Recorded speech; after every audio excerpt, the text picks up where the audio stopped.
Per il gruppo dell'Alleanza Progressista dei Socialisti e Democratici, la parola all'onorevole Balas. Oui, Monsieur le Commissaire, il y a, vous le voyez bien, une unanimité aujourd'hui qui va se faire contre votre proposition. En tout cas, on va vers là. Alors évidemment, ça indique deux choses. D'une part, qu'il faut que la Commission retravaille sur ce sujet, qu'elle ne peut pas s'arrêter là. Et aussi, s'il y a unanimité, c'est peut-être que les raisons peuvent être différentes selon les différents groupes pour rejeter cette proposition.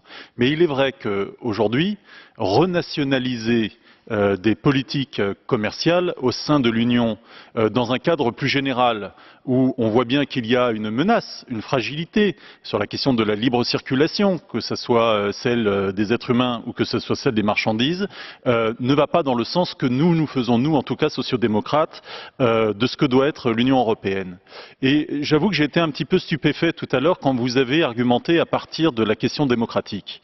Car si nous en sommes aujourd'hui, au niveau européen, à considérer qu'on ne peut pas établir des règles démocratiques pour choisir, notamment sur des éléments aussi importants que les OGM et la commercialisation des OGM, et que ces choix puissent être compris par les peuples, et que pour cela nous devions renationaliser nos politiques, Monsieur le Commissaire, on va là vers une voie qui est promue par beaucoup ici, en tout cas en face de moi, mais pas de ce côté de l'hémicycle, mais qui n'est pas la tradition pro-européenne dans laquelle nous nous inscrivons.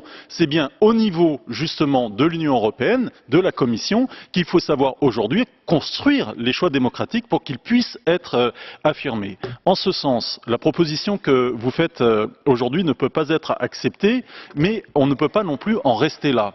Et c'est pour cela, Monsieur le Commissaire, que nous, les sociodémocrates et sans doute d'autres ici, vous demanderons instamment qu'une nouvelle proposition soit travaillée, à partir évidemment de ce qui a déjà été fait, à partir des travaux du Parlement, mais on ne peut pas rester en l'état. Je termine en disant que la question du modèle agricole est quand même posée.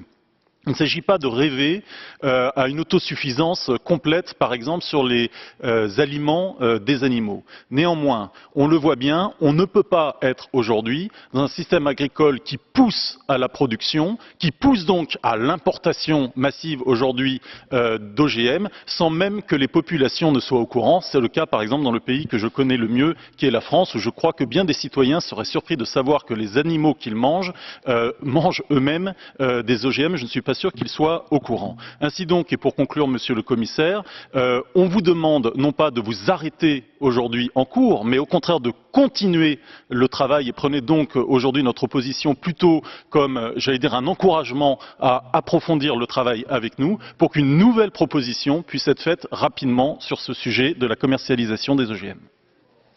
Per il gruppo dei conservatori e riformisti europei, la parola all'onorevole Kuzmik. Dziękuję bardzo, panie przewodniczący, panie komisarzu.